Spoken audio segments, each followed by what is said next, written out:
Elle peut savoir quand elle est fertile, quand elle n'est pas, quand l'ovulation approche, quand elle est imminente, quand elle a eu lieu, et du coup savoir monitorer sa fertilité toute seule, en toute autonomie.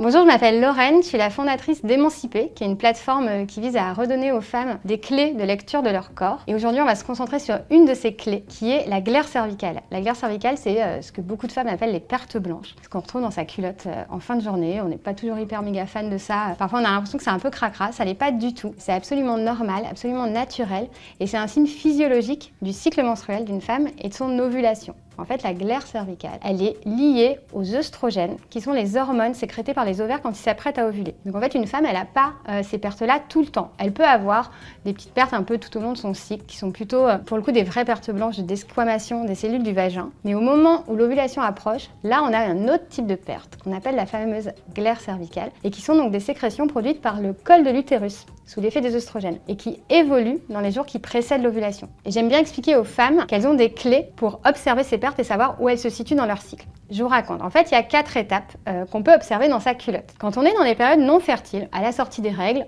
avant que l'ovulation se prépare et après l'ovulation, c'est l'étape col uustique. C'est un peu comme si on avait pris un petit bâtonnet de colle, vous savez, comme on avait à l'école, qu'on avait badigeonné le fond de sa culotte et qu'on avait laissé sécher. Quand on observe ça, cette espèce de croûte sèche là, en fin de journée, c'est donc qu'on est dans des périodes non fertiles du cycle. Et puis quand l'ovulation approche, à peu près 5 jours avant, les œstrogènes commencent à lubrifier la glaire et on rentre dans ce que j'appelle l'étape houmous. Là, ça veut dire qu'en fait, votre glaire commence à se lubrifier un peu et on a toujours un truc un peu pâteux mais moins collant et un peu plus en 3 dimensions, vous voyez, versus la 2D de l'étape col uustique. Ça veut dire que l'ovulation approche. Donc si on veut un enfant, eh ben, c'est le moment où il faut commencer à y aller, et si on n'en veut pas, c'est le moment où il faut être prudent, notamment si on n'a pas de moyen de contraception. L'étape 3, c'est l'étape yaourt nature. Là, on est à peu près 2-3 jours avant l'ovulation. Nos œstrogènes, ils travaillent, ils lubrifient la glaire, qui est produite donc par les cribs du col de l'utérus, et on commence à avoir quelque chose d'assez crémeux, d'assez blanc, de plus en plus clair, et d'assez humide. Ça laisse une sensation assez mouillée dans la culotte et quand on s'essuie. Et l'étape 4, l'étape ultime, c'est l'étape blanc d'œuf cru. Alors là, c'est le moment de l'ovulation, juste avant et pendant. Notre glaire, elle est tellement lubrifiée qu'elle devient hyper translucide, étirable, comme du blanc d'œuf cru, voire même parfois comme de l'huile ou de l'eau. Et quand on ressent ça, ça laisse une sensation hyper glissante quand on s'essuie. Ça veut dire ovulation imminente. C'est le moment phare du cycle, c'est le moment où la femme est ultra fertile. Et juste après, en fait, les œstrogènes ils chutent et on commence à produire une autre hormone qui s'appelle la progestérone et qui a un effet asséchant, un effet un peu éponge.